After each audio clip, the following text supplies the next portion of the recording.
We have been involved in a series of messages, and today is the last of these messages where we are talking about discipleship.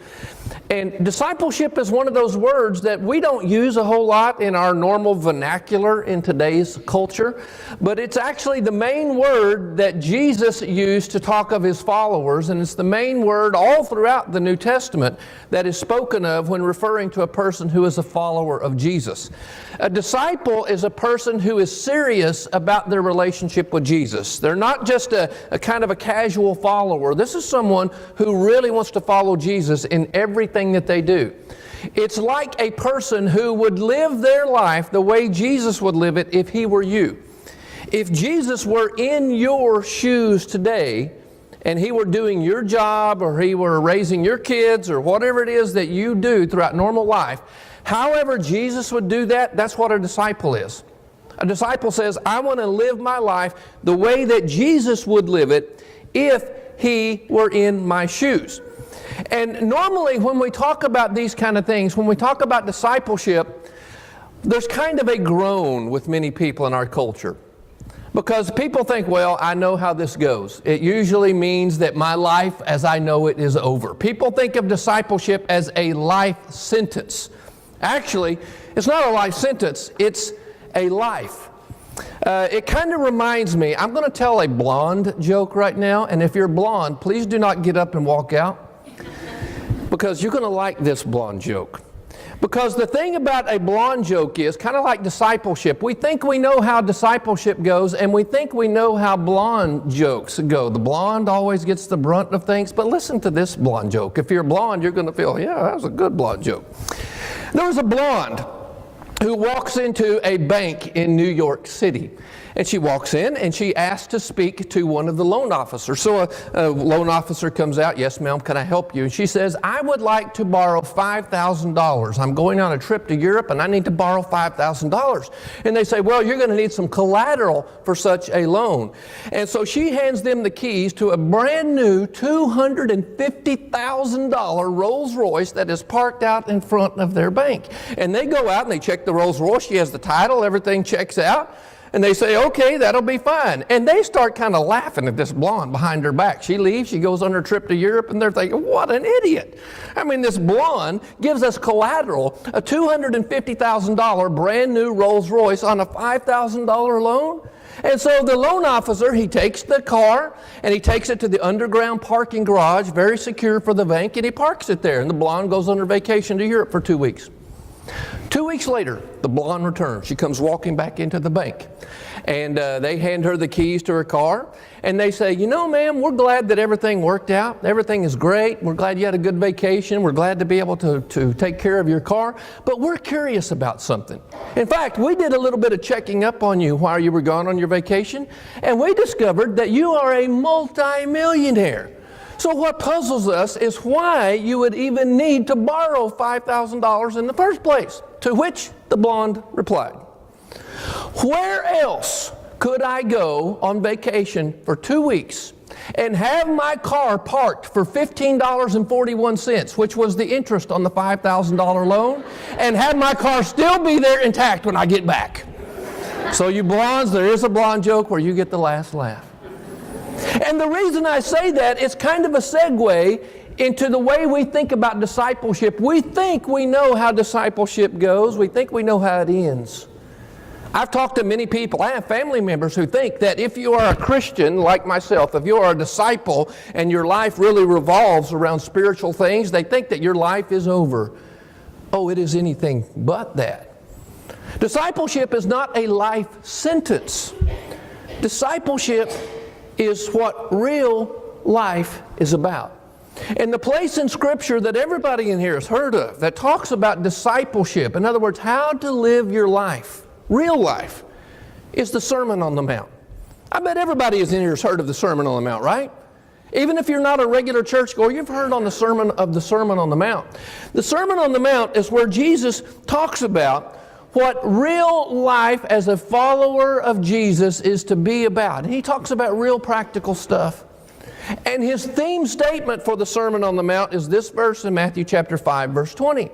He says, I tell you that unless your righteousness, and he's talking to us too, Unless your righteousness surpasses that of the Pharisees and the teachers of the law, you will certainly not enter the kingdom of heaven. Now, the Pharisees and teachers of the law, these were the ultra-religious people. These were people like me. These are people who have, degrees in Bible, and they're religious leaders and so on and so forth. He says, unless your righteousness surpasses people like that, you can't enter into the kingdom of heaven. And what Jesus meant by that was their problem, and it's still the problem that many of us have today. They had a surfacey kind of religion. They had a very kind of flimsy type of religion. It was very surfacey. And Jesus says, a relationship to me is not meant to be surfacey. It's not meant to be flimsy at all. It's not meant to be superficial. You have to have a kind of relationship with me, a kind of righteousness that surpasses that. And if you don't, there's no way that you're going to enter into the kingdom of heaven. And so far what we've seen in this sermon, I know many of you guests who are here today, you haven't been here, but let me tell you some of the things that Jesus talked about. There's a section of Scripture in Matthew 5 in the Sermon on the Mount where Jesus talked about the Beatitudes. These Beatitudes are the inner qualities that He desires for a true follower of His to have. He says, that's the kind of life I'm looking for you to have. And He says also in chapter 6, He says, the kind of relationship that I'm looking for you to have is a kind of relationship where it affects your life's ambitions. It alters your life's ambitions. If you're a true follower of me, it means you put me at the center of your life and everything centers around that. It alters your relationships with one another. He says in chapter 7, many of us heard, you don't judge one another, meaning you're not ultra-critical and fault-finding of people. It alters that. It alters everything about you. And as Jesus gets to the end of the Sermon on the Mount, He calls for a decision. And many of us have been right where this lady is in this graphic. We're at a fork in the road. And we're not sure which way to go, but we have to decide. And this is what Jesus is asking for at the end of the Sermon on the Mount. Because Jesus did not teach in order just to give information. Jesus taught so that people would do something with that information. Because without doing anything with it, the information is really kind of worthless. And what we saw last week, the one point that I made was this: everyone is on a path towards a destination. And that's very sobering if you think about it. If you think about those of us who are in this room right now, every one of us in this room is on a path towards a destination. And here's the thing about the Bible that disagrees with current contemporary religious thought, but it's still true. There are only two destinations. There are not many options. There are only two, and one of them is not good at all. But one of them is good beyond belief. And so Jesus says everybody is on a path towards a destination. And He's calling upon us to make a decision to choose the path that leads to life. And the thing about this path that He talks about last week, He talked about there's a wide gate and there's a wide road, and that leads to destruction. And then there's a little bitty narrow gate and a narrow road that leads to eternal life. Here's the thing about those two roads. They are both religious roads, and that's what makes it so dangerous. Many people who are on a religious path think that they are on the right path, but they are being deceived. It looks right, it feels right, it seems right, and they're told by contemporary religious society that they're going the right direction and believing the right things, but they actually may be on the wrong path. Look at what Jesus said right after this in chapter 7, verse 21. He said, not everyone who says to me, Lord, Lord, these are religious people. Not everyone who says to me, Lord, Lord, is going to enter into the kingdom of heaven, but only the one who does the will of my Father who is in heaven. Let me pause right here for a second, because I want to make sure everybody sees this. Does everybody see that it is possible, as Jesus plainly says right here, it's possible to be very religious and call Jesus Lord, Lord, and yet still be on the wrong path? Does everybody see that? And then look what He says to follow this up in verse 23. He says, many are going to say to me on that day, and He's talking about that day that is still in the future, the day of judgment. Many are going to say to me on that day, Lord, Lord. These are religious people. Didn't we prophesy in your name? And in your name we drove out demons, and in your name we performed many miracles. And then I will tell them plainly, I never knew you. Away from me, you evil doers. So Jesus is calling us to say, I don't want you to practice the kind of religion that many people practice today, which is a surfacey, superficial kind of religion. It's a kind of religion that so many people practice today that's so popular that honors Jesus with our lips, but not with our life. And that's the kind of religion that Jesus is looking for. And a lot of times, at times like this, when the preacher stands up to preach during a sermon, this is when a lot of people tune out. And I'm not saying any of you are. Everybody's being very attentive, and I appreciate it. But usually, we don't pay that much attention to sermons in our culture. Because we've been taught wrongly, but we've been taught by our culture that the words of Jesus and the words of God that are found in the Bible, those words don't matter, because after all, they're just words. But here's the truth of the matter. Words really do matter. Words sometimes are literally a matter of life and death. Let me tell you this joke that I heard that you'll see as a segue right into this. There were these 3 Texans. You notice there's always 3 in these jokes. There's these 3 Texans. They go down to Mexico one time, and they're in a bar, and they get into a big fight, and they tear up the bar, and the Mexican authorities come, and they arrest them. They put them all in prison. They sentence all 3 of these Texans to die by execution in the electric chair. So they take this first Texan, and they strap him in the electric chair, and they say, do you have any last words? And he says, yes, I do. He said, I want you to know that I'm a graduate of the law school at the University of Texas, and I believe I have been done wrong here, and I believe that I will be proven to be right. I believe law will be upheld. They said, is that all? That's it. They pulled the switch. Nothing happened. They thought, well, maybe he was innocent after all. So they unstrapped him. They said, you're free to go. He walks out a free man. They take the next Texan, they strap him in this electric chair. Do you have any last words? Yes, I do. I want you to know that I'm a graduate of the Divinity School at Baylor University, and I believe God will intervene on my behalf and vindicate me. And they said, is that all? That's it. They pulled the switch. Nothing happened.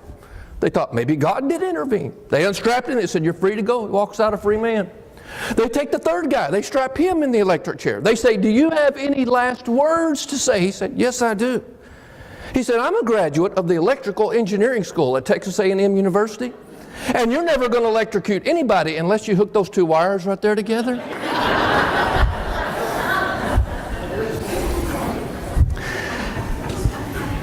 My point in that is, words really do matter. And sometimes they can literally mean the difference between life and death. And so Jesus is about to give us some words that are really powerful. And these words matter, not because I'm speaking them. I'm just the mouthpiece. They matter because Jesus said them. And this is how he ends the Sermon on the Mount. Look what he says. Therefore, because of everything I've already said in Matthew chapter 5, 6, and 7, therefore, everyone who hears these words of mine and puts them into practice, he is like a wise man who built his house on the rock. See, Jesus says the wise person is not the person who hears the words. Once again, it's the difference between a person who's religious but maybe on the wrong path. Lots of religious people hear the words. But Jesus says the wise person hears what he said and actually does them. He said, that is the person who built his house on the rock. And then he said, the rain came down, the streams rose, the winds blew, and they beat against that house, and yet it did not fall because it had its foundation on the rock. What Jesus was trying to say, what he's trying to get across to us, which I think we largely don't understand in our culture. The words that Jesus spoke in the Sermon on the Mount, and not only there, but principally there, because that's where he talks about discipleship. He actually intended for us to live that way. I'm sure all of us are familiar when Jesus said, if somebody slaps you on the right cheek, you turn to them the other cheek. He didn't mean that literally, but he did mean, here's what he meant by that. When somebody does the most horrible thing you can imagine to you, what they say to you, what they do to you, you don't try to get back at them. You don't get revenge. You turn the other cheek and you just turn it over to God. See, that's not something that Jesus just wants us to agree with. That's something he actually wants us to do. He wants us actually to live that way. When Jesus said, don't judge other people, don't be fault-finding, don't be critical of other people, as he said in Matthew chapter 7, verse 1 and 2, which, let's admit it, we're all prone to that in our culture. Jesus actually expects his followers, his disciples, us, he actually expects us to do that. He actually expects us to live that way, not just agree with it and say that's nice and that's good, but he actually expects us, when we walk out of here, he expects us actually to do that. It's kind of like many of you who have kids now, or you had kids at one time, and you were teaching them to swim or to ride a bike. You were actually expecting them to be able to actually swim or ride a bike when the occasion itself arose. You weren't just expecting them to say, well, I agree that it's possible to swim and it's possible to ride a bike. You expected them to actually be able to do it. That's what Jesus is saying. The wise person who has built his house on a solid foundation, that no matter what happens, it's going to withstand that, is the person who doesn't just hear what I'm saying and agree with it and acknowledge it. It's a person who actually does it. And then he says, everyone who hears these words of mine and does not put them into practice. Notice they hear the words. These are religious people. They hear the words. They even agree with the words. But they don't put them into practice. He says that is a foolish person who built this house on the sand. And the rain came down, and the streams rose, and the winds blew, and it beat against that house, and it fell with a great crash. Here's the thing that we all know about foundations. You can't see a foundation. That's why with people in this room today, and I don't know, only God knows, but we're all here. It's on a Sunday morning. We've sung religious songs, we've said prayers, we remember Jesus in a great way in the Lord's Supper, and we're listening to the Lord's words right now, but you can't tell what anybody's life foundation really is, because foundations are hidden. The thing that really reveals the foundation is when great difficulties and storms come in life. And here's what we all know. If you've lived any length of time, you know this. If you live long enough, bad stuff is going to happen to you. And it's not because God is mad at you or God has foreordained that for you. I know some of you have heard that. I'm going to teach some lessons on that next week. That's not why it happens. I'm going to tell you why it happens. It happens because we live in a messed up world. God created a perfect world. Genesis chapter 1 and 2 says that. But because of Satan and our free will that chose to give into it, we have messed his perfect world up. And therefore, we live in a messed up world, and bad stuff happens down here. I hate to say it, but really good people do get cancer and die from it. Really good families do have their kids get in a horrible automobile accident and they die from it. And it's not because they've done anything bad, and it's not because God has selected them to bring them home at that time. No, that's not what's going on. We live in a sin-cursed world, and bad stuff happens down here. And when bad stuff happens to you, and if you live long enough, it will. It's simply because you're part of the human family down here, and we're all messed up. And when bad things happen, in order to be able to make it through it with your faith intact, you're going to need to have a solid foundation. And that's what Jesus is talking about here. And so, to end this, and to bring the one focus that I want everybody to think about, and it's so simple, but it's this: everybody in here is building a house. Every person in here right now is currently constructing a house. We're living in a certain way. We've chosen to go a certain path, a certain direction. All of us are doing that. And we all know that. Here's what we don't think about. We don't ponder the implications of this from time to time. Where is this path, this house that you are building, where is it ultimately going to lead to? And this is what Jesus is trying desperately to get us to think about.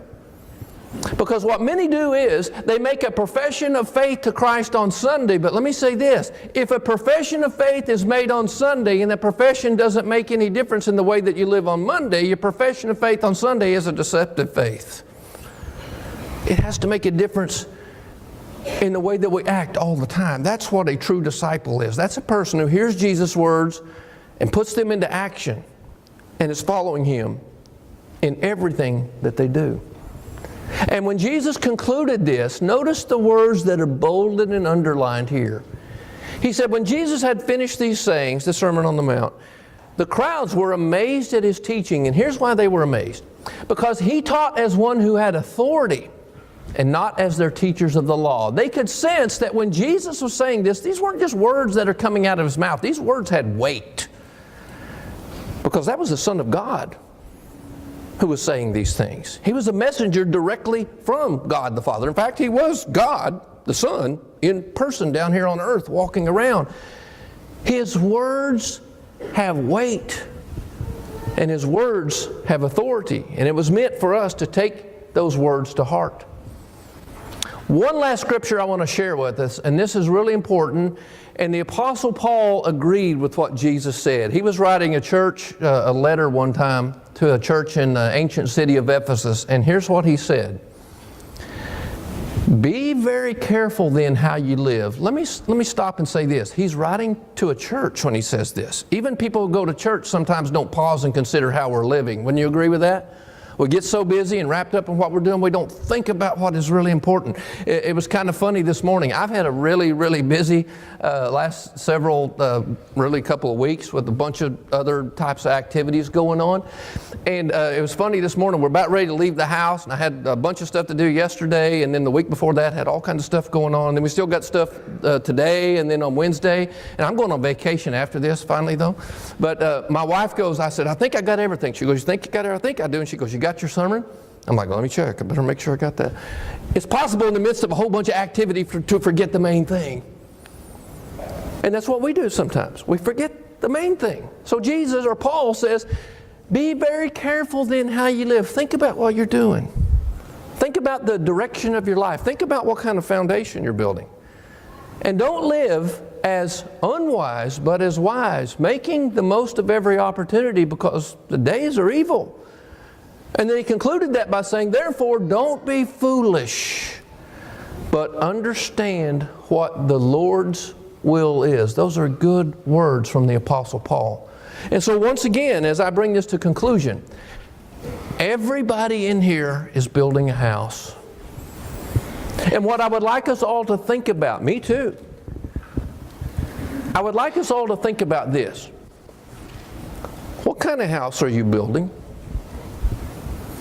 With the way that you are living your life, the way you're doing things, the way you're going through life, what kind of house are you building? Are you thinking about where that is ultimately going to lead? And is it going to withstand the storms of life? Not if they come, but when they come.